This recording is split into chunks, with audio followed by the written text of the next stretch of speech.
back, and today we actually discussing and giving our thoughts and reactions to some interesting. I've already seen the joke in chat already. I think Lakitty's made that joke a few times. Well, no BTS is performing. I don't even know what BTS is. Is it a band?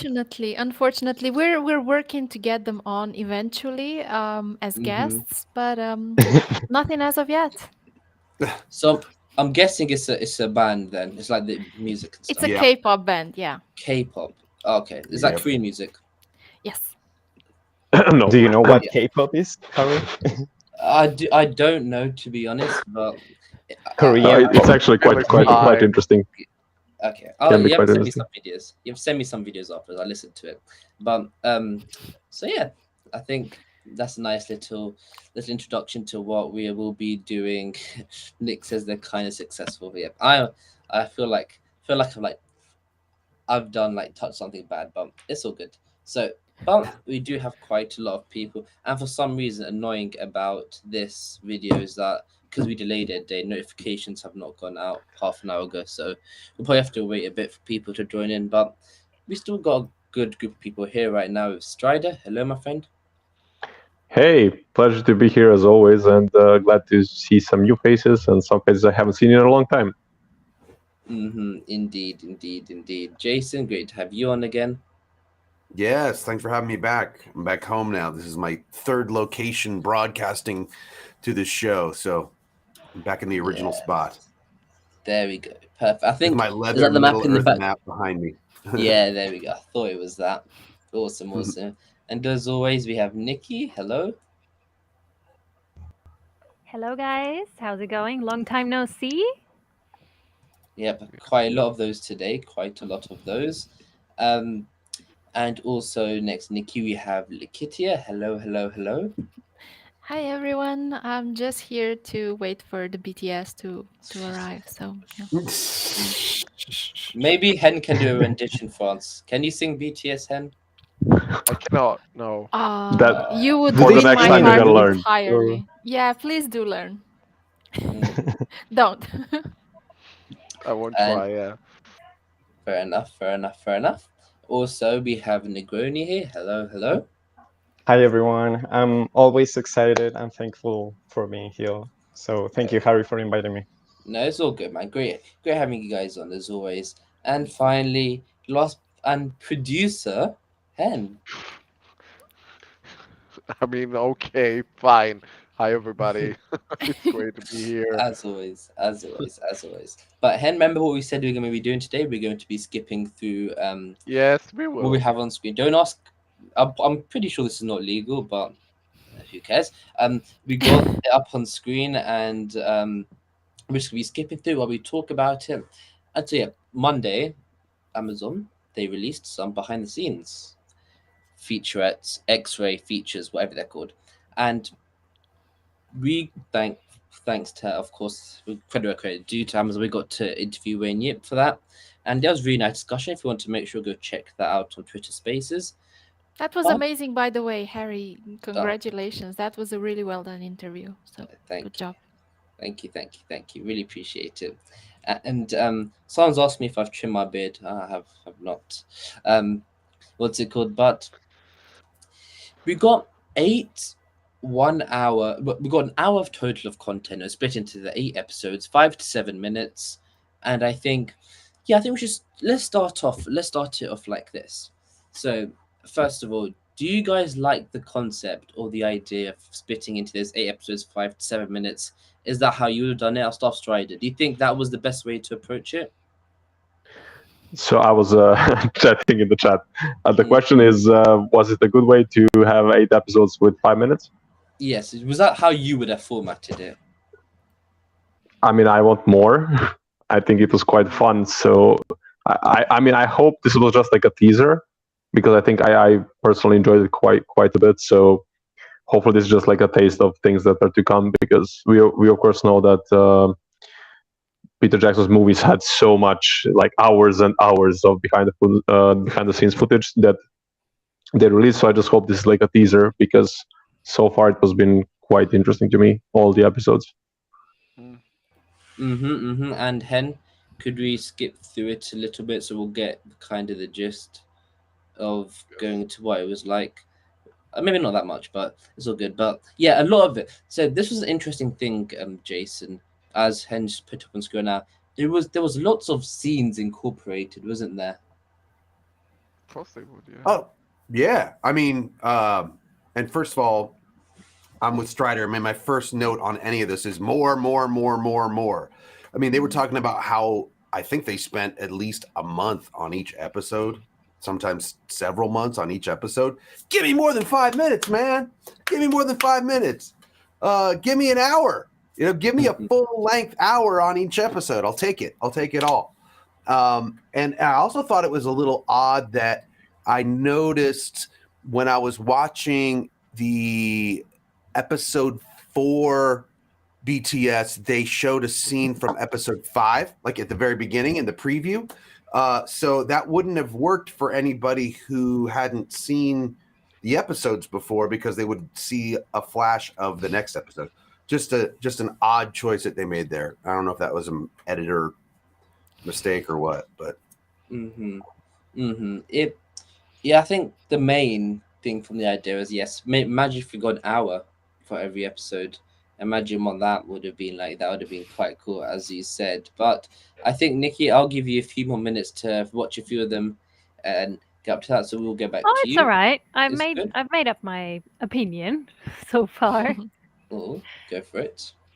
I like the concept. I like the fact that they have shorter episodes, but I would like more of them, and they could probably have been a little bit longer than what they are. Right now, they feel like preview episodes for behind the Yes. scenes series.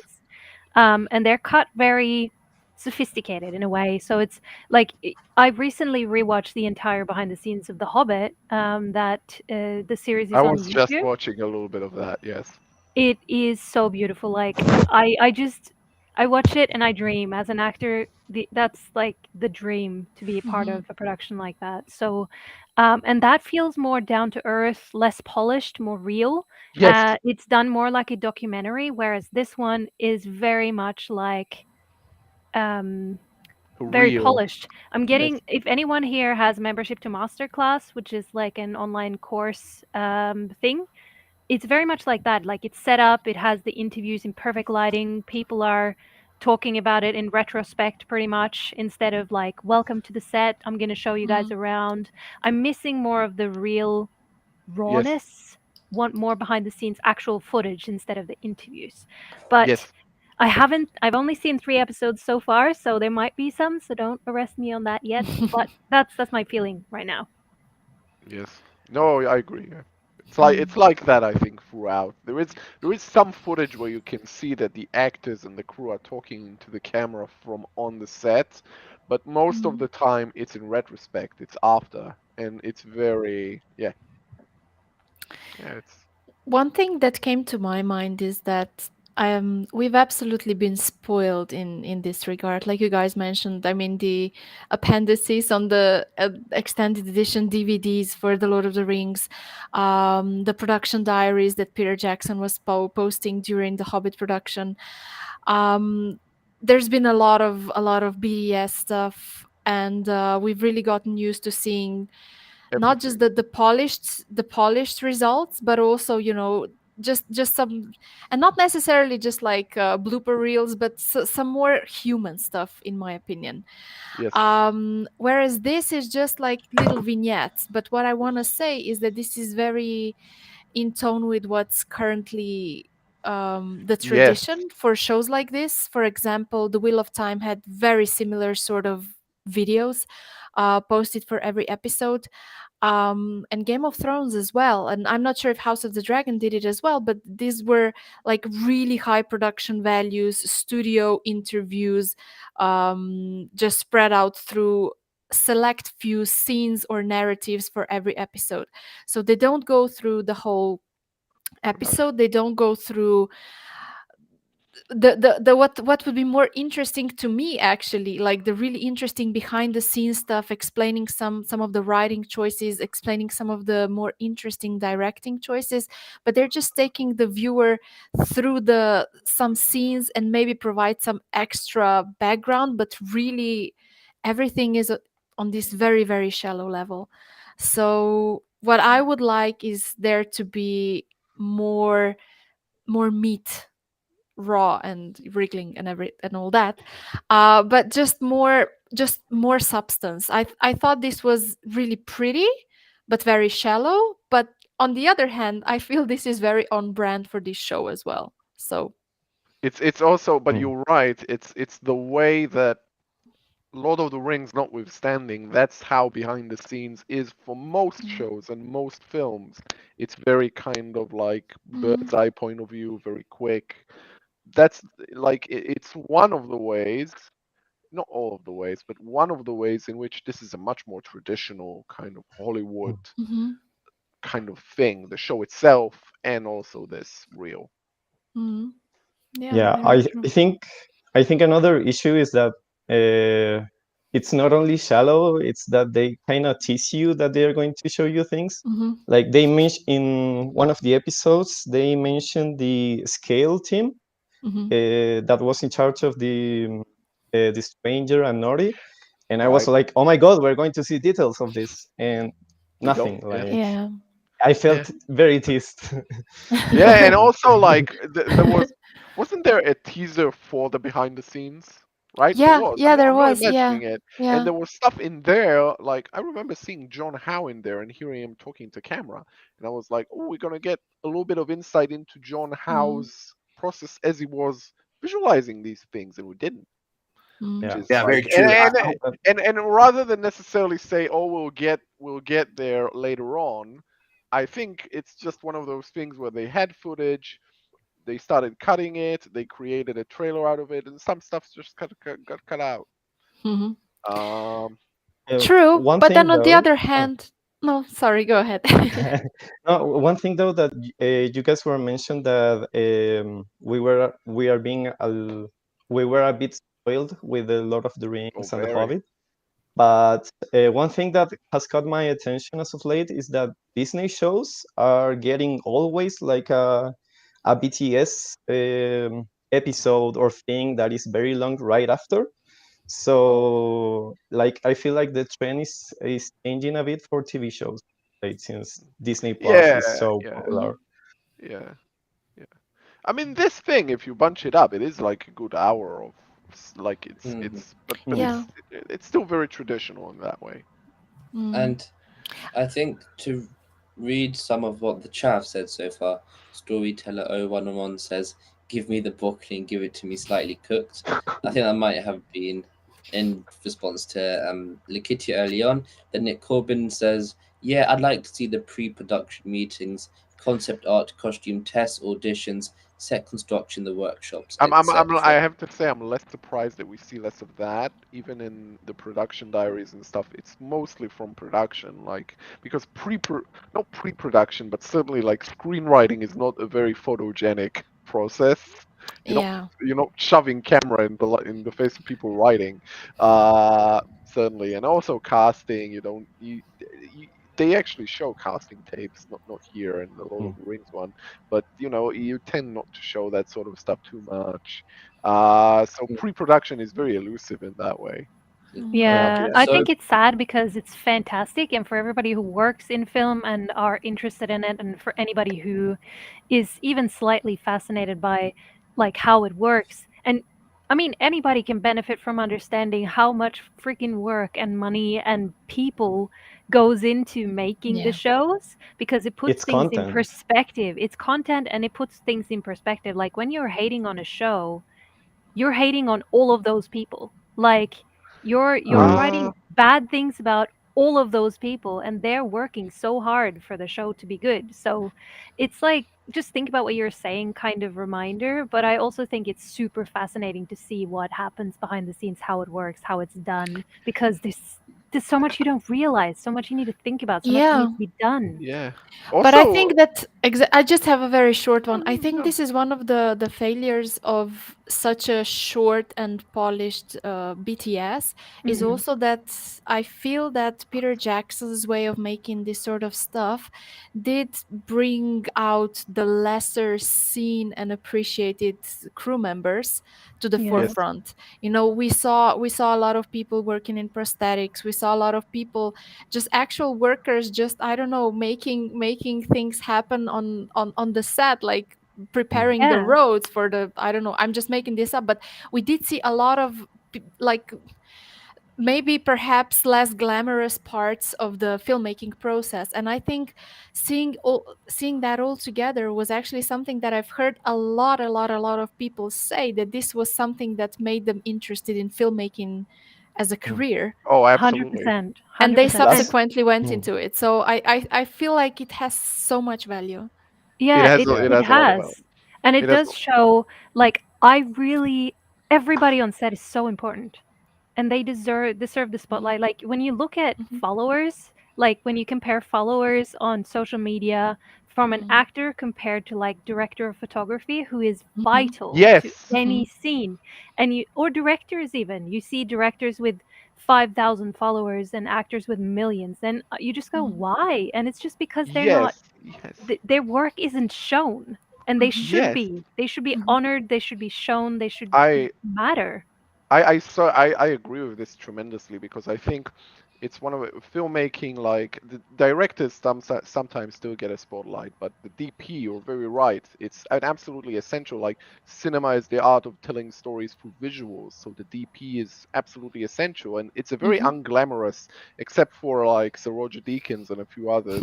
People don't really know DPs, and they certainly Mhm. don't know editors, which is absolutely at the heart of what makes cinema tick. And Yeah. yes, so Yes. showing that is very important. And yeah, absolutely. And like in the behind the scenes, we get a lot of time in the movies with like the guy who operates the boom, the thing that The you hold sound over. guy. Like, yeah, it's like Yeah. you would never Important job. think about it. Yeah, absolutely. Yeah. You'd never think about it where you're not Mhm. watching it. But Mm. also, And the job that goes into like creating it to begin with, like the producing part, the getting the funding, the planning it, the people that are running around Yeah. on set organizing, the Mhm. casting crew, the people who are responsible for all the extras, like the people Yeah. Yeah. building the sets. All of these stuff matters. Post-production, pre-production, And during production. We want to see and they more of it. documented it also well also. Peter Yeah. Jackson's trilogy was so well documented, everything. yeah, Yeah. absolutely. And books as well. There are, I think, 4 really major making of books about it that are very detailed and have a lot of quotes of Jackson himself rather than just telling us the story. So yeah, it's very well documented. Whereas this, and I think this is really the crux of the issue, this show is so shrouded in secrecy, and the people behind Mm. it think that secrecy is the key to success.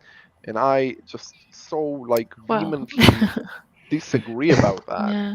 I think it's Yeah. a Did you Yeah. notice wrong it, approach. did you Very notice on the interesting clapboards? take. What? I said, did Go you ahead. notice on the clapboards it said untitled Amazon project. On the wrap at the very Yeah. I final didn't even one, Let notice. the the wrap on wrap. the untitled Amazon project that you all know the name of, but I'm still gonna say it. It's A- it's Yeah. and absolutely it ties to the ridiculous. show and Halbrand in the end. Like they based the actual show on mystery, and that has never Mhm. been so That much that's of a true too. lot of Yes, the Rings theme. So And that that's has backfired, in my opinion, so much. There's been so I much agree. criticism regarding that. So many people disgruntled. Yeah, So yeah. People, Yeah. I think the people doing it mistook their Tolkien for their Agatha Christie. But I mean, this is a journey. Like the whole filmmaking, like if you want a fan base that really worships everything about this, invite them along on everything. Like take yeah, them make along on them the feel journey, part of include it. them. I Mhm. think Yeah, yes, make them want to be part of it. Make them feel like they are part of it. Make them feel like they rather belong than there. yes, Mhm. absolutely. Yeah, Yeah. yeah. Mhm. They might be more And open, like they said in the chat, for season 2 though, because Are now they? the secret may be out, The maybe a little. a little like the show is much more of a known quantity now. Like, we kind of know how it looks, how it's sort of the feel of it, the care. Like yes, but at the same time, I don't like season 2 has been filming for a while now, and sure, because it's the UK, they're Yeah. having a much more difficulty keeping the sets under wraps. But other than that, it's being pretty secretive. Like we don't know the plot or anything beyond the things that we know have to happen. Hmm, Uh so it's true. yeah, yeah, so it's still pretty and secretive. so One thing, Hen, could you please exit this one and go to the episode 3? Yeah, let's. And go to the Numenor, but we're not on the Numenor sets. You could scroll to there, 'cause that's one interesting thing. So, remember, hey, pause it when you scroll. Pause it when you scroll. Yes. Yeah, That's actually one of the structural tics of these. They open with a kind of montage for like 30 seconds, and then there's kind of the bulk of it and a coda. So it's very that thing I also have like an opinion about. I'm very opinionated today. Like, it's a series. You don't have to open it and close it the same for every episode, especially when it's 6 minutes long. Like, don't like that's precious time. I want to see more footage. It's like, hi, welcome back. Let's go back right into it, please. More. This is episode 8, but like, And Fellowship, will this do, or do you want new? No, fine for the time being. But could you also do it full screen? Absolutely. So, because the next thing I want to talk about, one of the probably the positives, one of the better things that we learnt from this, I would say, is the sets, how the sets looked. And so there was some, criticism around during the show, like not enough extras on the sets, not. But I'll start with Strider. When you look at these sets, it's nice to at least see that it wasn't all blue screen and green screen, right? Yeah, I mean, we all want practical effects. That's something that made the movies so successful and why they aged so well, having all the sets and all the practical effects and all that. So yeah, it's great to see all this, but we didn't see enough of that, I think, in many ways. Yeah. And yeah, it's cool, but I think also one of the misses of this so far, but I do think that this is just like a teaser, this behind the scenes series. Like one of the things that are unanimously praised about the show is the technical aspect of it. So hopefully they will show us way more of that, because that's one of the things that everybody likes about the show. So giving us more of this will just kind of make all the not so nice stuff, not the bad stuff or the disappointing stuff, it will kind of fade away in this more praised aspect. I find the whole it's so like done practically and in camera stuff so like A, superficial, but B, really kind of like most of the time. I remember early on people sharing on Twitter, look at the amazing practical effects of the Rings of Power, and I'm like, that's like a shot of a boat, not a very large boat, the elven boat from episode 1, and everything else is blue screen. Like what's the like it's very inconsistent because you point. Well, we did get a good shot of that, one of the boats, so I thought it was quite big. Yeah, but still, it was cool. It was very cool. I would say something like this. I would prefer a CGI boat that was bigger than a practical one that is small and kind of. It depends how much. I wanted Pirates of the Caribbean size ships on this personally. The ships were way too small. Like I mean, a lot of things here felt too small. Like they built the set with that gate that Farazon has his speech, and then they start marching to Middle Earth from there, and just felt so small. Like, yeah, sure, it's practical, awesome, but that's too tiny. Like we had this amazing speech of thank you. We had this amazing political speech of Farazon gaining the massive support. And it's like, it's like 50 people on a really nice, really cool, but really tiny set.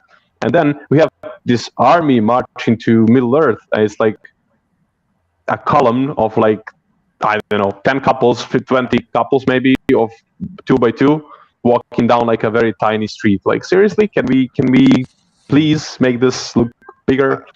I think it's a combination of two things. One is that it's still a TV series with a TV budget, so it's 400 something million, but it's spread over 9 hours, so it's not gonna look like a movie anyhow. Well, this show aimed to do that. I mean, that was their whole shtick, in my opinion. And in the promoting, very much. Yeah, but I also think in the making. Sorry for cutting in. Continue. No, you're absolutely right. They hyped us for that. sort of look, and it Yeah. doesn't look like that anyway, and Yep. it can't look like that. It just Yes. couldn't. And And it's the other, interesting though, like Yeah. if you have a speech for 50 people, you're not gonna like. There's not just 50 people living in Numenor. Like, yeah. They actually How- say the number of the extras that they have on one Yeah. of the making. It's It's, 180. it's like 200 200. people, Yeah. which Yeah. is not small, but it's very certainly not huge. But I have to say, the movies rarely had more than 300 extras. But really in remember the set, pandemic. ever. Yeah, We yeah, have that to one remember thing. the pandemic. that too, that too. That's But- true, but I would think that the scenes that they have, I don't know, Crowds. designed in advance and had crowds, they just fill them up with, digitally, like they did in that Yeah. shot in the Tirhara Tower, Uh, where people freaked out after they've seen it analyzed and they've seen that some of the extras have been duplicated, which, yes. in my opinion, is the most ridiculous, petty concern ever. Practically Yes. nobody would have noticed that if it hadn't been No. pointed out to them. Yes. But I think Yeah. this is the sort of thing that they did to make sure to bypass some of the COVID restrictions. They could have I done got- that there. I mean, Yeah, I gotta say Mm. that I didn't notice the ships being small, except for the part how many, I don't know, riders and horses they were supposed to carry. Yeah. That math didn't check out exactly. Yeah, it doesn't feel right. Yeah. There's a few memes There are memes of online that. about that. Yeah, but Yeah. yeah. Yeah, but that's the other Ice point breaks. too, is that I think that beyond budgetary constraints, which are inherent to this being a TV series, Yeah. the ships and other things like it are small because they wanted to have the sort of bragging rights of having built the whole ship for real. And so if you're going to build the whole ship for real, it's not going to be as big as it's not going to be as big in camera as the sort of thing that you could do with set extensions. So it's like you cut your nose to spite your face, basically. That's what you do. An easy solution would have been to make like one ship is like for real, and then do the rest on the back CGI. Like, why say that one ship went to Middle Earth? Like, why not say 3 and the other 2 we never see them up close, so we don't need them. I'm sure the for other real, ones like- are CGI. Yeah, I mean, now, For yeah. me, That's how they did the Didn't we battles. even They created have that other program. Like, I think it's called Massive. Massive. Like, they created it for this reason. During the making of movies, they could have used to make, like, it was like 5-6 ships. Come on, man. Yeah. It's like, how does for me, 300 people, horses, supplies, and everything else that goes with it fit in like those one floor ships with like one floor? Come on. But to That me, was one all of the disappointing aspects. Definitely, they really didn't do the scale. The scale is all over the place. I think with the show, Yeah. some of the scenes By the look way, awesome, just and then so many to down on the ground looks so tiny. The shot that we are looking at is the perfect example of this. This is a Region, and a Region looked amazing in the CGI wide shots, and every shot that is actually on the ground is either in a very cavernous interior set, or it's somewhere like this where you can really tell that it's a corner, you know? Was Like this it's- one the scene where Galadriel notices that Arrives. something's off with Halbrand? That's true too, though. That's a very important point. This is the scene where she rides in with the wounded Halbrand but also it is the same courtyard. You're right, as a few other scenes take place in, which is the other thing too. No, you're right, including scenes where she's like, "Oh, I'm not sure about old Hallie here." Where she's talking with the researcher, I yeah, think with she's Spock, like around the corner. Spock. Yeah. yeah. Yeah, but think your that's point is that. very well taken, though, that because the sets are not necessarily very expansive, we see them again from several Yeah. angles again and again and again. It happened Yeah. in Numenor a ton. It happened in Moria in Khazad-dûm more than I could count, really, and it happens in Region, so Yeah. sadly. For me, the I spy. think. No, go ahead, Negroni. We keep bumping into each other. It's fate. Even though I get you, Ken, totally, I was distracted enough watching the show, so like I forgave all of them except Yeah, for me the too. village. No, except for the village. That's my point. The village was way too small, and especially with Halbrand being their king, it was like, oh my god, he's the king of like 2 people and 2 houses. Like, Come on, it was at least 6 or 7 people. And Don't be Cauron, like that. also Cauron. Yeah. No, it was a very, very tiny set. That is true. I think my biggest problem with the set is that they, at all times, they felt like sets. Very much so. Everything felt very, very intentional. And as much as they tried to make it organic, I could never stop thinking, wow, yeah, these are sets. The ones I, that maybe gave me some suspension of disbelief are the Harfoot sets. Those, in my Yes. opinion, looked a little bit more lived in. But Numenorian sets in particular, while the designs are, I mean, I can understand the aesthetic value, although it's not my thing. They just felt like very, very setty sets, like very do operatic or something. I don't know, theater. you think though, just to throw it out there, you think that was just the way the set looked, or also the blocking? Because I think that's an important point. What does that mean? Where Sorry. you put the camera. No, I just feel like that's what the sets look like. Mm. I don't know. Yeah. I feel like you could see the inconsistency between the different teams. So, like maybe the production team that was working on the Harfoot set and then the production team that was working on Numenor were completely different teams and had completely different I think so. team directors. Because you're right. There were some areas that felt very lived in, and I could completely suspend disbelief.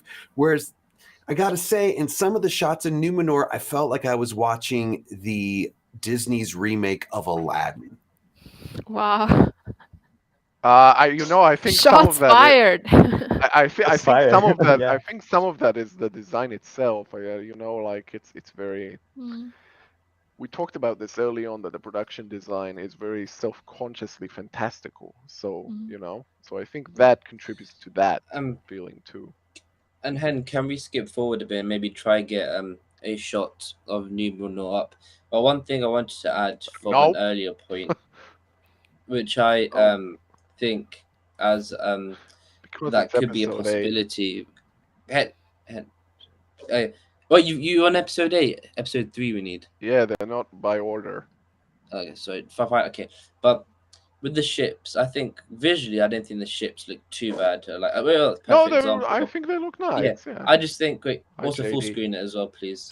The thing, I think, the idea I think they're going for is like the whole thing of Numenor in season 2 will come back with more ships, and I don't think that ship explosion was really needed, because if they did have those 5 ships that went to Middle Earth with those 300 whatever soldiers, that would make more sense. I think they're trying to do okay. Numenor have low power right now, but in season 2 with the Battle of the Gothlo, whenever that happened, you would see the contrast, and that's like the story decision they've tried to make.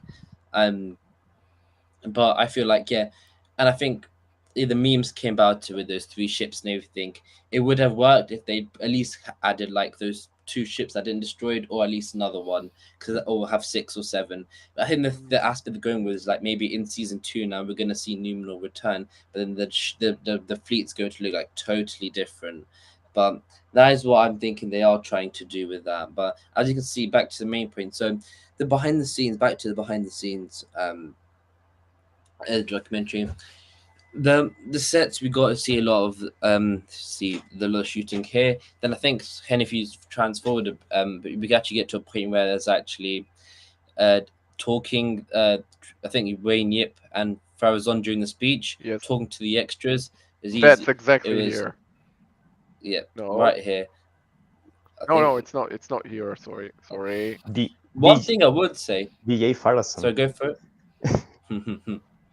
Yeah, and the throne room did look quite good. Is something I would. Yes. But I agree. think we've skipped that I thing. actually agree. We'll go to the Southlands in a bit, but I think one of the next things that I want to actually let's move on to it now. We're here with Ismail, and this whole section. Can try to get to a good shot. And what's it called? Nikki, I'll start off with you. We saw more behind the scenes around this part. How do you think the stunts were like on the show? We're seeing it in this specific section here. Do you have any personal opinions on that, or did the behind the scenes change anything? I haven't seen that much of the stunts on the behind the scenes yet. But I think I didn't really think they were bad or anything. I didn't notice any mistakes.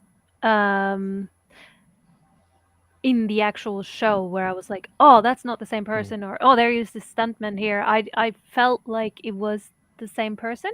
So I'm looking forward to seeing that episode. But I don't think, like, I always find it fascinating to see what, like, how much they use stuntmen or women, and um, the dynamics between the actors and how similar they are. It's very cool to look at, and it's very Oh, impressive. Yeah, actually, we got a little bit of detail about that. Like the aspect we got most details about was Aaron Deere doing all his stunts, and also Morphet Morphin. Clark. Like she had 60 beats, and she learned them all, and she was like queen. That's awesome. And yeah, so in regards to that, we got a lot of content in the few minutes Yeah. that we got. See, it's like, it's not that you get more respect for an actor who does all their stunts, but it's a cool little gimmick. Like, it's interesting to learn that about a person who does that and Yeah. who doesn't, and what you choose stunts for. Of course, there is safety involved. Of course, if there's limited time and you don't really have time to learn how to do a triple backflip, it's probably better if someone who's a professional do it, so you're not breaking your neck and damaging yourself on set. Um, I Yeah. think it's But good that also, they mix it up. but also seeing the sometimes you can see. I remember Evangeline Lilly, for instance. You can see her with her stunt person, like, oh, like they're like coordinating things and like what.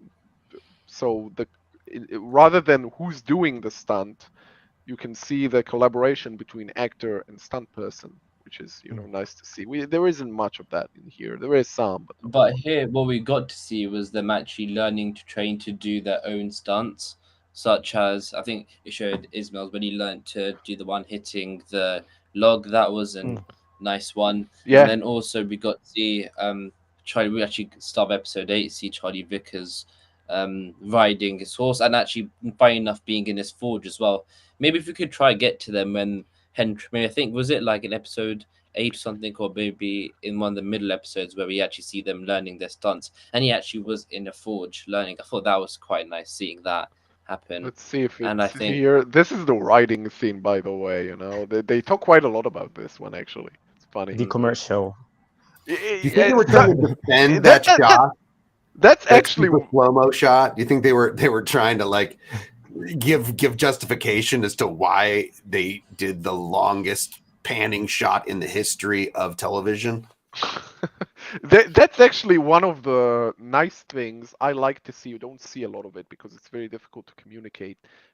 Directorial choices explained. There was a little bit of this in here. There's a little bit of it in episode 7, I think, where Charlotte Brandstrom talks about some of her choices, and that's really interesting to me. You don't see a lot of talk in making ofs about directing, about why I chose this shot and this composition and this lens. So that was really interesting to me to see. And there's a little bit of this here where they say, "Oh yeah, it's a moment of, you know, a moment of respite for Galadriel," and you're like, "Well, yeah, I guess that's what you were going for." Okay. No, but Yeah. you're No, right. no, In episode 6, when they were talking about the Dutch the angle Dutch angles. and the Yes. short lens for the interrogation barn scene, which is my favorite scene of the entire series. And now I understand a little bit more about why that engaged me so much, because I feel like of all the 8 episodes, that episode actually used the most close-ups of almost of any episode. And that scene Yeah. specifically was all close-ups.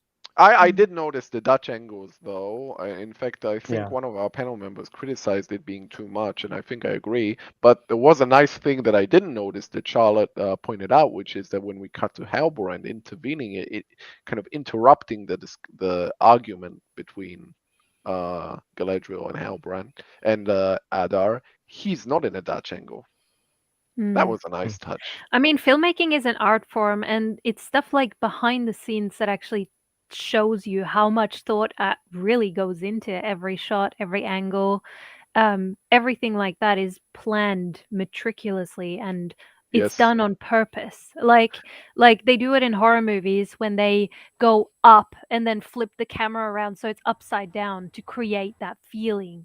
There are so many choices that are made that you don't realize are made purely to get you to engage more, to get you to feel a certain thing. Yes. And I think Yeah. it's beautiful. It's so brilliantly creative, and I would love to see more. But I was wondering if, because what seems to be the trend right now is you show little snippets of behind the scenes, and then at the end of a series you have this big, like, 2-hour movie as such that shows all of the behind the scenes. So I mean, they could be planning to release that at the end of the series. Who knows? Or They maybe, just don't or want you know, to release all of it. with that John Howe shot that they showed, you know, maybe considering the secrecy that Amazon has kept around this entire series, I would not be surprised that if in 2 months they drop another hour or they drop a feature of just behind the scenes stuff. I hope that they do, you know, but I wouldn't put it past them to do that and not even tell us, because they didn't really tell us about this. Yeah, and it's honestly a bit bizarre to film this stuff and like only interview the actors for what, like 1 minute each or something, because everything is so quick, and like I wonder, there must be more material. So yeah, perhaps this is all a tease for more. Hopefully. It feels like it. They're not going to set up like that. Oh, thank you, Super Chat. That's awesome. But I mean, they're not going to set all of that lighting up and have that chair and interview people just to show like 2 seconds of them saying, yeah, we did this angle and that was cool. Like, Right. they would have lengthy interviews with every single cast member, every single thing that they want to show. And then maybe they're planning on releasing more, Maybe like, not. exclusive content, stuff like that. But maybe not. Like, maybe this is all we get. Who knows? It By the feels like way, a lot of shows release that much of, like, it isn't necessarily that there's another hour waiting to be released. I don't know. No. I think. by the way, I have a little comment that I'm quite surprised that we didn't get to see much of the showrunners. Yeah. Like That's very That is few true. snippets, That very is fast, very true. but more directors actually than That's the very showrunners. true. Yeah. They seem Maybe very private, though. it depends how much they were on set, I suppose. If it's for the behind the scenes, maybe they weren't in it on the sets Yeah. as much as the That's directors. true. Yeah, they're just showrunners. Their job in terms of shooting is much more like bird's eye kind of supervising rather than the minutiae of the day to day. But Hen, can we skip forward now a bit on the scene, see something else? Excuse the spammer in the chat, guys. Yeah, I've ignored. I've already deleted it. So I think should we go to a different episode? Let's go. Should we go episode? Yeah, let's 5, go 4, to 5? another one. We could just also address for a moment Nick's question. Do you think we'll ever see deleted scenes or extended episodes in addition to a longer behind-the-scenes special? We know there have been deleted scenes. I'm not sure. And I think, yes. And I think we also do know it's not hard to believe. And I think we both, or some of us even know about it. That there is more behind-the-scenes stuff that hasn't been like posted yet as well. So there is more of that stuff. But I'd put more bets on is us to see those deleted scenes and more behind the scenes. That's how I'm personally looking at it. Maybe down the line we could get it, but because of the gap between season 1 and season 2 is going to be quite big. Maybe they want to populate it with stuff. Yeah, populate and do it there. What is on that storyboard? That's the way they're working out the scale. Yeah. I think what they're doing is what they had done for the back end scene is that you have 2 camera cranes at different distances from the subject, so one appears bigger than, and they're slaved together. So maybe that's what they're doing. Why they don't just rotoscope the stranger is beyond me, but okay. There are some complications around that, and actually Corridor Crew, the channel that breaks down like VFX and all that, did an episode analyzing that scene, and they explained a bit. I don't remember the details, but there are a lot of complications, especially if you are with natural lighting and they are on the woods and all that. And apparently there's this thing that to hide your secrets, it's better to use several techniques rather than one all the times, because if you use the same one all the time, you're going to notice. So I Yes and think they no. did Yeah. rotoscope and did all different kind of techniques. Yes and no. Like when they were doing this early on in like back end scenes and stuff, and then they were like, wait a minute, we're shooting digital. We don't have grain to sort of show us the native side or size of objects. We can cut Gandalf out of the frame, enlarge him 20%, paste him back into the frame, and it looks perfectly natural. And they only like really started doing that halfway through the filming, but it works and it looks fine. So why didn't they do it here and just tell the actors, oh, you look a little bit higher up and you look a little bit further down? I have no Did idea. anyone find that a problem for them or not with the stranger? No, I'm just finding it weird that they No, would Hen, resort to this complex techniques. That's what I'm saying. That's all. Not that it What didn't about look everyone good. else? Do you guys find that was it fine how the scaling worked on the end in the show? I know Astride, you meant like the scaling of the actual building stuff. I meant more like when like a dwarf interacts with an elf or a half with like someone like the stranger. Did that our stuff? What's it called with Lakichi? Did that work fine for you? Yeah. I didn't notice anything.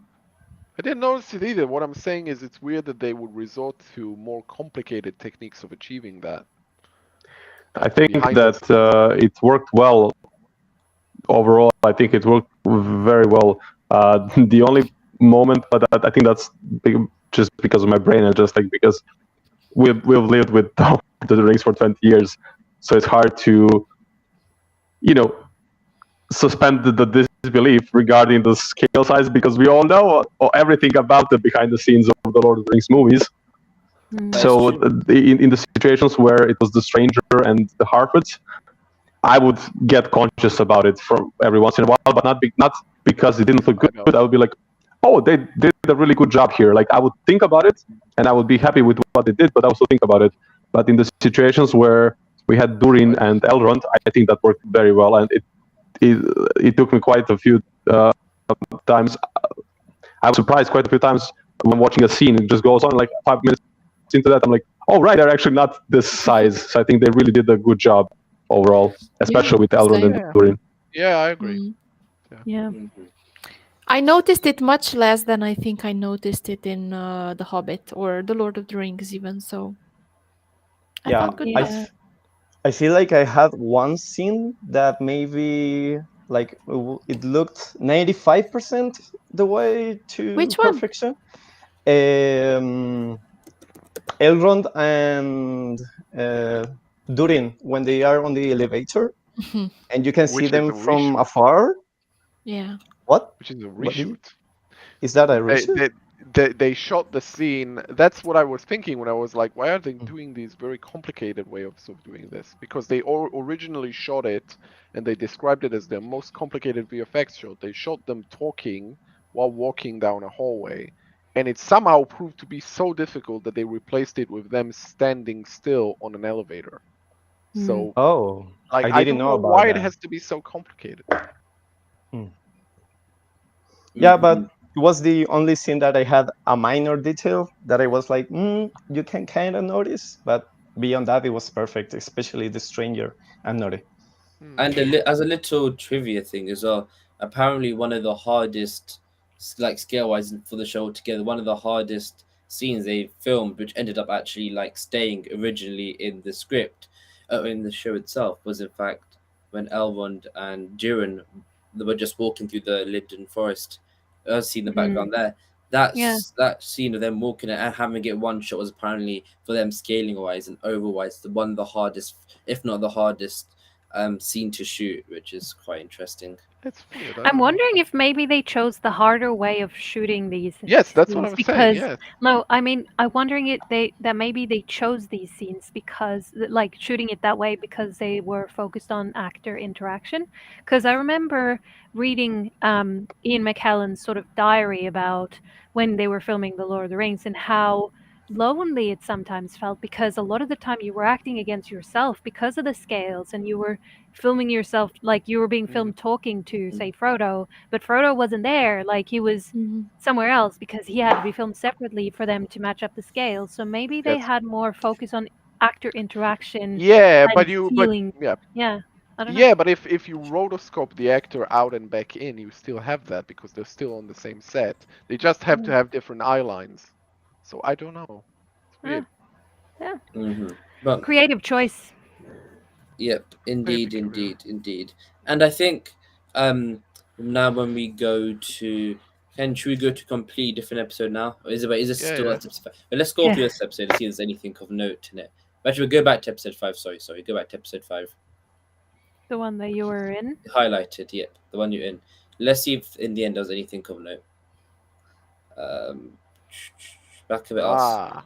The Southlands. Let's put something else. Oh, that's No, nice. let's go back a bit, because this is just Alright. to have the scenes at the end. Oh, this is quite a nice shot if you go back to that Galadriel and Halbrand. Oh, look! Blue screen. Yeah. No, it's the sea. Come on. It is the sea. The sea is always right. So what's it called? If you go scroll you back beat me a to bit it. more. Fair enough. So Hen, if you can scroll back a bit more and see if there's anything else. Aaron Deer and the arrow. That's just here's the scene you were talking about. There's that actually. scene we were talking about. Indeed, and then it just wait me one more time and see if there's anything. If not, we'll go into the next episode. It's See quite episode funny 6. how Lyndon, I don't know if you guys have played Lord of the Rings Online, but Lyndon kind of reminded me of Rivendell vibes in the Lord of the Rings Online. I didn't play because that, of the though. golden trees and everything. I was like, okay. I Yeah, feel a bit. like I've been here. Though I think they were trying to maybe Lorien? get the connection with Lorien a little bit more so than with Rivendell Yeah. I from think so. Lotro. It looks like Rivendell more in some of the wides where you see buildings, but we never really see very much buildings in the shots that are actually on the ground. So yeah, it looks more like Lorien. Yeah, I guess it's just the trees that I noticed because they're all golden. I think I know what Yeah. you want about, because when I went editing some of the videos after getting some of those shots from Lotro, and yeah, I think I know some of the scenes, so that's fair. But if we go episode 6 and we go to them, I think that was like one of the big episodes, if not the biggest episode of the season. So I have a question in the meantime. Did we ever see like citizen elves in the season? I feel like we saw no people. Yeah, Yeah. that's why I'm asking. Very Yeah, I few. feel like only Very characters. few. We saw these giant cities and the wonderful, like far off shots, and then like, where are No the people? people. I know I've said Yeah. that before, but it Yeah, we They zoom were in like and we see birds, 5 of them. And that's but it. no Especially- people. Especially in Eregion, I feel like Especially in Eregion Eregion. felt like a deserted place to me. In Lindon, there was a few like when Galadriel and Elrond are looking at the tapestry, there are people in the background, but it doesn't feel like these are actual living, breathing places to me. And just before we move on to episode 6, I just want to point out that I believe in episode 5, Wayne Yip had a sort of comment about.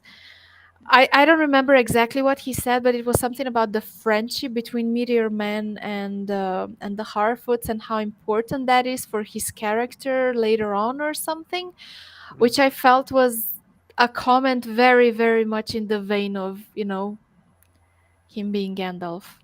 right. He And said, who is he Gandalf and becomes or who Frodo. we discover he becomes or something like that. Yeah, the Yeah, same thing for me. I was like, yeah. is he revealing what I think he's revealing? Yeah, I mean, it he felt is like Gandalf. he's There's like 1% chance he's not. Yeah, but they're 50. still trying to pose it as a mystery at this point. They didn't go full out proclaiming it, and I It's too felt late, that man. Wayne Yip saying it so outright was a little bit surprising. But yeah. I mean, I think that, that's the problem of that's because of the fact that they're still aiming the marketing at the vast majority of the people who are not that into the lore, I guess. Because like we are all like, oh yeah, okay, he's Gandalf. No, yeah, okay, he's Gandalf. It could be. Yeah, he's Gandalf, be and they're just aiming an it for the interesting rest of the world, cliffhanger. I guess. It could be an interesting twist if he isn't Gandalf, but man, Yeah, but It people there's would be no be way angry. he isn't Gandalf. Yeah. To be honest, I think that the people who aren't that familiar with the lore are much more certain that he is in fact Gandalf than the Yes. people who do Yes. know the lore, because the references they made to him being Gandalf were very much movie references. So Yeah. I would say that they are trying to convince the audience, and everybody that I know who only saw the movies, they were all, yes, of course he's Gandalf. There is absolutely no way in hell he isn't, and if he's Yeah. not, we riot. So. Yeah, that's the Mm. thing. The if it's not, we'll riot. So that's why I think it Mhm. is. Yeah. But yeah. But that's. I think the behind the scenes reel ends like almost towards the very end. It's Wayne Yep like saying, "Oh, we'll see what happens in season 2." Mhm. So a few of the interesting things about this reel is it's very much it's not like done with an eye out to season 2 particularly. It's very much focused on what's in front of us in season 1. It also, I was surprised, and not that surprised, but still, this is the one piece of, I don't know, marketing, if you want to call it, that really never, ever, ever, ever referenced the live action movies as a blueprint or as an anything really at all. Which is fine by me. I'm just saying that's the first time that I've really not seen the movies mentioned, not seen any, like, ever, and like referenced in Hmm. anything. I Mm. feel like maybe a reason for that is that we already established the show, so we Yeah, should I agree. stop relying on that. So I think it's okay to I stop agree. doing it now. Like, I agree. Yeah, I think the moment was the moment in the final episodes where in the final episode where the rings were revealed, and you look at them and well, they're not the same. So I think that was the moment where the showrunners felt comfortable enough. Okay, we can let our show like stand on its own 2 feet. We don't need yes. to make it look Uh, like. We don't need to, you know. but the design of the movies is so much better of the It's rings. it's it's better, but the thing That's that the thing. that would take us too far afield. But the thing is that the show kind of tried to trick you into thinking that it was a prequel to something that it isn't. But that's that's beside the point. That Mm, takes us too mm. far afield. Mhm. Mhm. It's like if Todd Phillips' Joker spent 90 minutes making you think that it was a prequel to The Dark Knight. That's what the show was doing. Very weird creative choice. Um, One thing that I felt was interesting about the making of for episode 6 was that it didn't touch on the eruption of Mount Doom at all, I think. Yeah, true. And I know that this is partially. I see you're trying to say something, Han. Just no, I'll no, be no. right. I'm I'll thinking be about done it. in 10 No. seconds. I think this is due to the nature of the making of, which are very short and really Yeah. only focus on several scenes. But I would feel that that would be the one scene that they would most love to talk about, how this came about, Mm. how this idea came about, how they actually made it, what they based it on. Mm. So I was a little bit, maybe a little bit sad that we didn't get to hear more about it. Yeah, Yeah. I feel like the format was it would have been better if it was like after the episode we get these snippets because it's very spoiler free, it's very short, Yes. and so it would have been much better to get this kind of stuff right after the episodes. That's very And true. also, yeah, that I had That another that's thought the in my thing mind, though. but it's I think you're right. I think these were made with at least with the possibility of them airing after each episode because they're very spoiler free. Like we don't learn actually not even in episode 8, but certainly in episode yeah, 7, it's never divulged to the audience that Halbrand is Sauron at any yeah. point in this actually. You're But never certainly intended to learn something that will happen on another episode after. yes. And yeah, and one thing, the first question that Harry made about the style of this thing is that one thing that annoyed me was that you couldn't skip from one BTS episode to the next one. Yeah, At Right? least I why? couldn't, and I was so annoyed by that because they are Yes. so short, and 8 of them. I was like, come on, I don't want to go to the menu every time. Oh yeah, They should it just make kept a making me want playlist. to watch Fellowship of the Ring, which I Yeah. love, but I wanted to watch episode 2 of the behind the scenes. I didn't Yes. want to Yeah. watch Fellowship of the Ring at that moment. Maybe later though. Yeah, we'll go watch it Maybe right later. after this. Yeah, but extended. Mm-hmm. So should we just should we skip through this quickly and see if there's anything of note? Just like not that much. You could, like, let's do it more short term. Oh, horsey. I have one bit to mention when we wrap up No with chickens, though. going through the episodes. Yeah, no chickens. Yep, go on, Go Strider. ahead, Strider.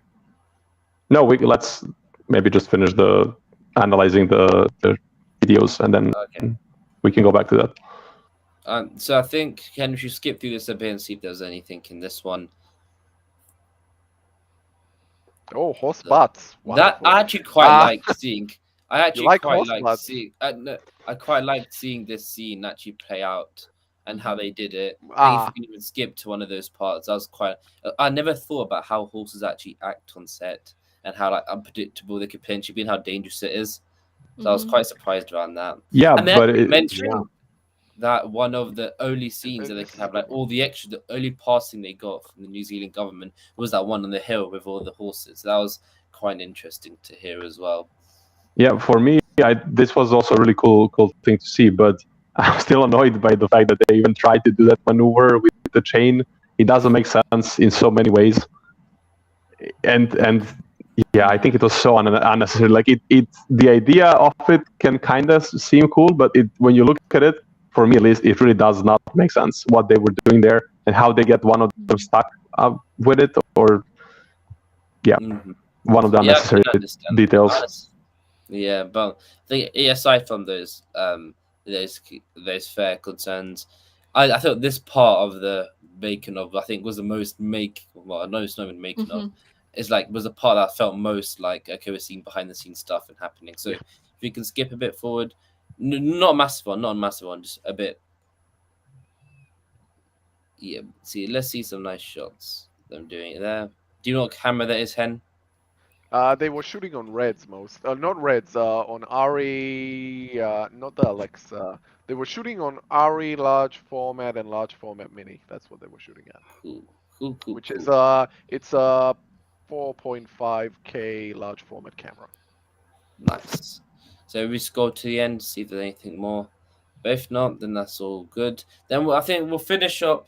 I think episode 7-1. That's a nice shot, actually. That's we were actually watching Braveheart beforehand. I thought this shot that reminds me of that. Now that we're here, this reminds me of one of the scenes where we see Bronwyn escaping from the orcs through the forest with Theo and Arondir. And I was quite surprised to see, and I obviously, that these are all, some of them are on, real locations, but a lot of them are on sets as well. But given that some of them were really shown from far away, and they were so convincing, I was really surprised to see in this behind the scenes that they were actually shot in the studio. So that one kind of blew my mind a little bit. And it wasn't even a scene where there would be lots of ash or something that would be much easier to recreate in a studio than in a real forest, but just a scene where they're running through the forest and just touching the trees a little bit. So yeah, that one surprised me a little bit. I think a great policy that Hollywood should adopt is, I guess some of you guys know about honest trailers. So they tend to do like that kind of like breakdown in a funny way, the movies and the TV and some big TV shows, and then sometimes they have the directors come in and watch the honest trailer for the movie.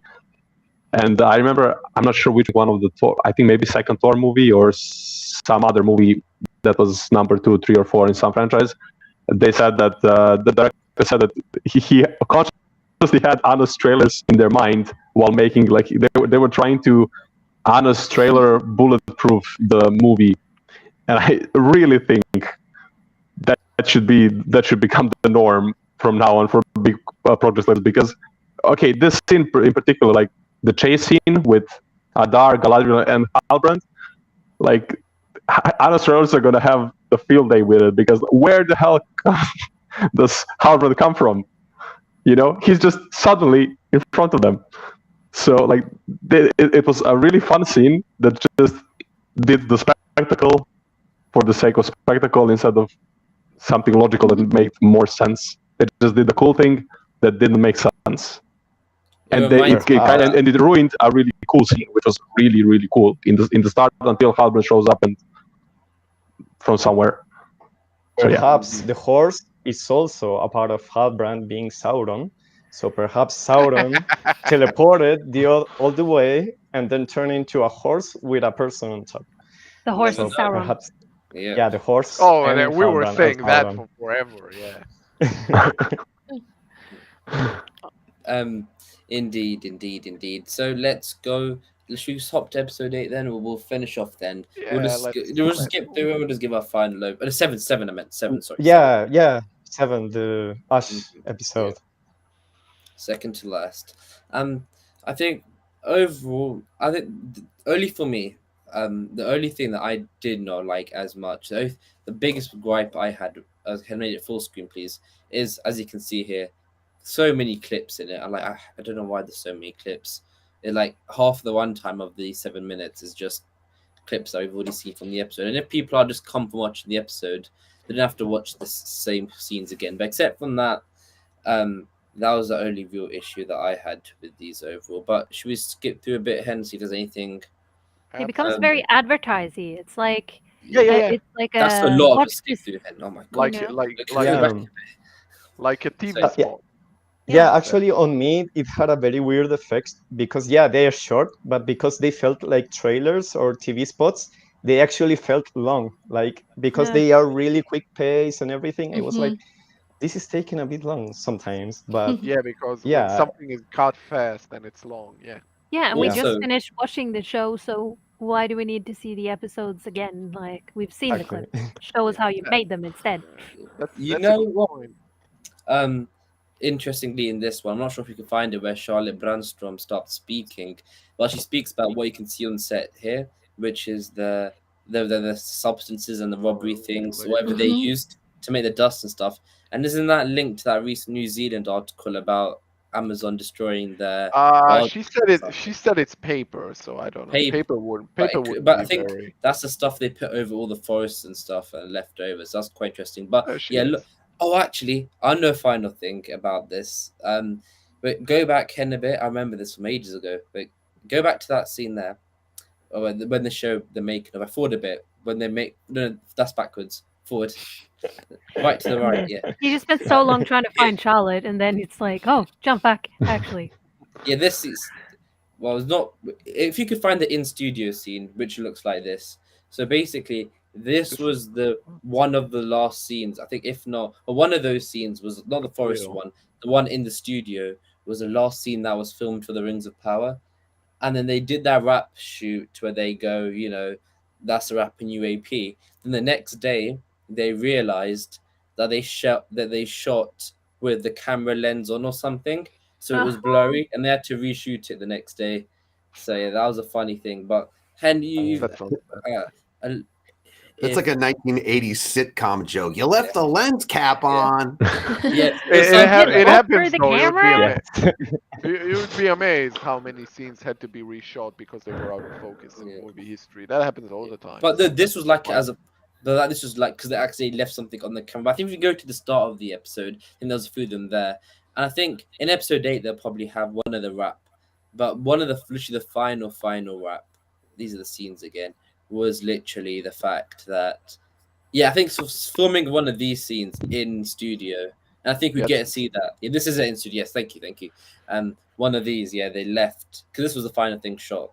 So that was quite an interesting thing. And then they all say bye and yay, that's a wrap and woohoo, and then by the way, you have to come back the next day. They should make me do the behind the scenes. See if they added that in the behind the scenes, that'd be more fun to find out. Yeah, but they wouldn't. Like Viggo Mortensen's toe. Like we want to know that shit. We care about that stuff. People always talk about it. Like, what is the running joke? It's like you can't watch the Lord of the Rings without saying, "Did you know he broke his toe there? His scream is real." Every Lord of the Rings nerd knows that. But that's not true, Nikki. He didn't break his toe. That's incorrect. He broke two. He broke two toes. Right.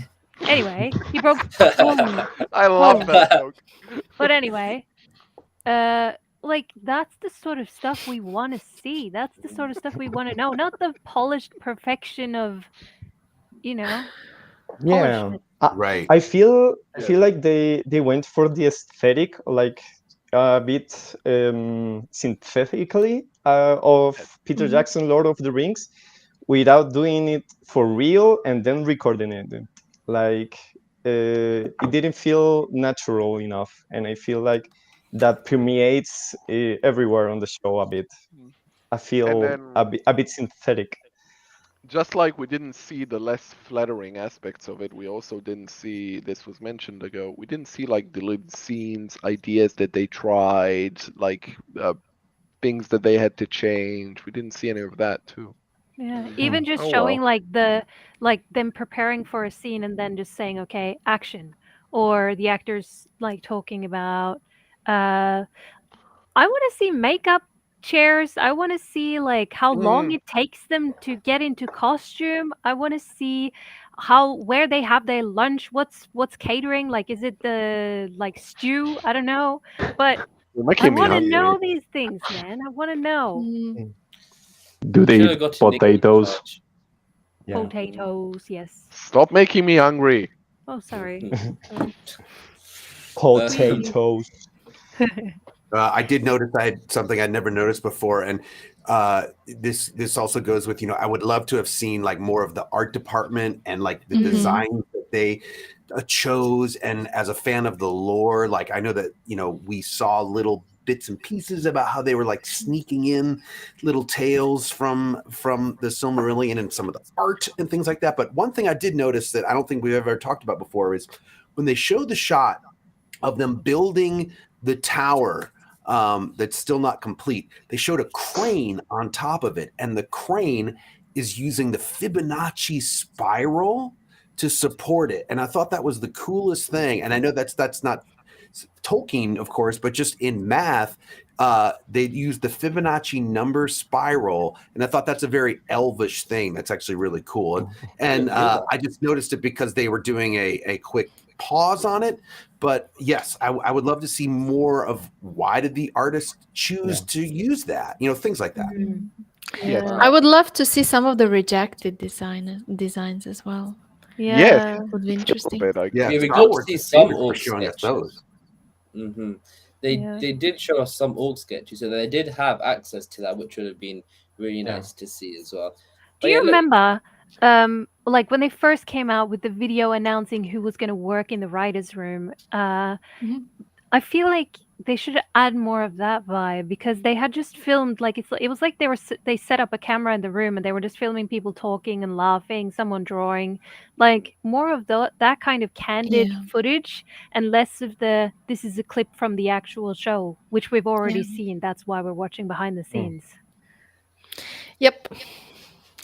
I think in reality, this is what this is here for, is just to get more people to rewatch it. I think get fans to rewatch it, so the numbers after the show's airs is still strong, and I think that is fair to say. But hopefully down the line, when that isn't like a main reason for doing this, and they actually just for the behind the scenes aspect, then hopefully we will you don't have to have that as an issue. Maybe we can get to that raw candid, as Nikki said, that raw candid behind the scenes stuff, and maybe even have you, Nikki, record it or at least produce it, because I'd be you got all the like the catering. I love seeing it, because I remember like in the Lord of the Rings ones. Actually, we want to rewatch them now. Like I just saw like all the orcs and everyone's eating at lunch, everyone in the same tent in the same room, and I thought that was just so great. Stop talking about food. It's charming. It's just so charming. Like, I don't know if that's just me being a total nerd when it comes to filmmaking, because I'm obsessed with that stuff. But it's what people want to see. Like, True.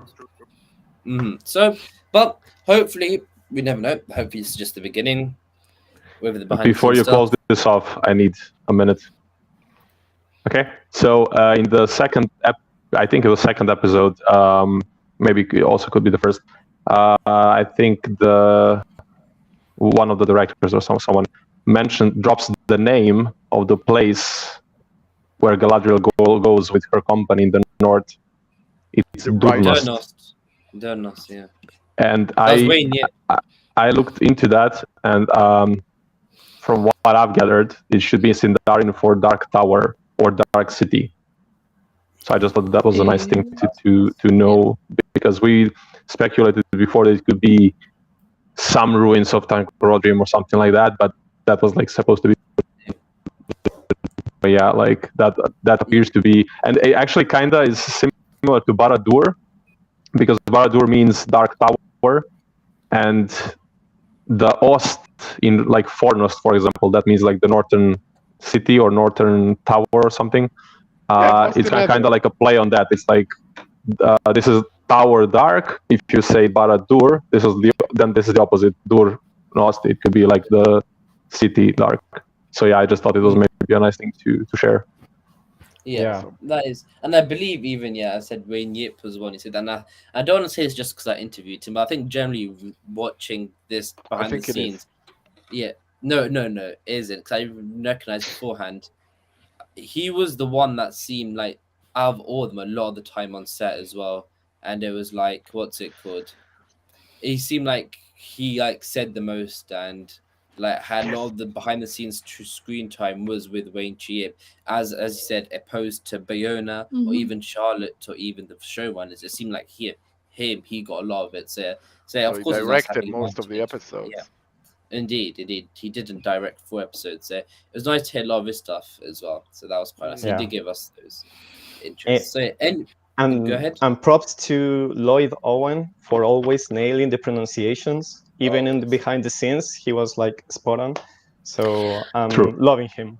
I thought it was really interesting how in the behind the scenes material, Markella Kavanagh kept, as far as I could see, she kept speaking with the Harfoot. I mean because she's Australian, Irish-like. so she should have she's the Australian. Aussie accent. That was impressive, but I can understand why, because she's quite young, and also like it's easier, especially if they're filming this on set. It's easier to just I need to stay in that character. I need to. It's hard to jump in and out of an accent. It takes a little bit of work.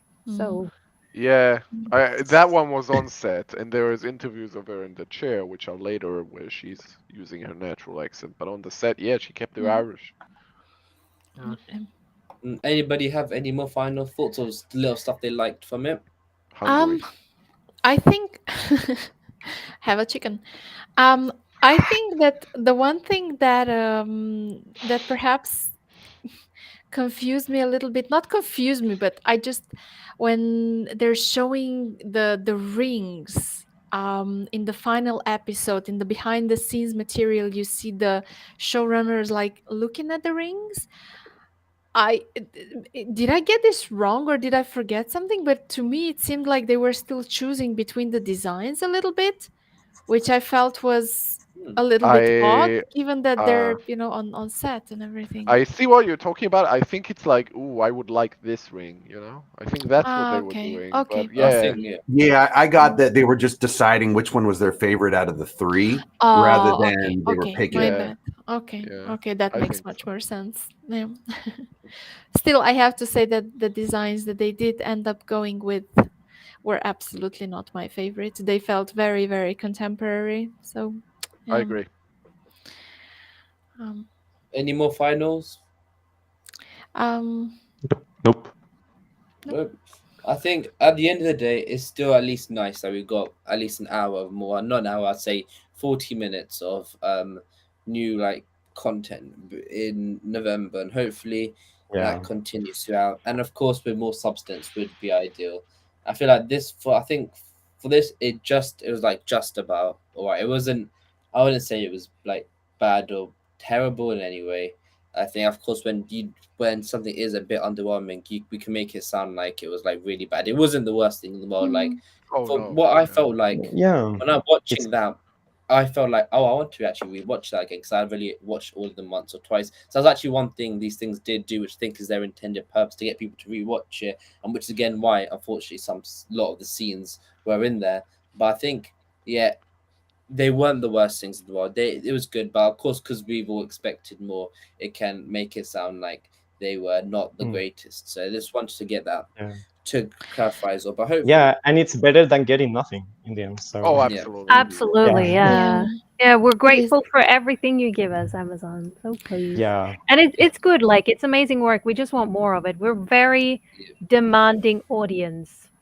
Yes, and Very one thing I nerdy. More, think more. one thing Yeah. I think we all want more of is the showrunners. Just Yeah. going in depth into why they make certain choices, how they build up certain characters. I think we all want to hear more of them, and I know this is potentially a bit of a a minefield, because obviously they did make some changes to the lore, they did make some decisions that people aren't too happy with, and I think Amazon perhaps fears that if they put them out there will be a backlash. But I think by letting them speak more, they would help people understand why they made the Yes. choices that they made.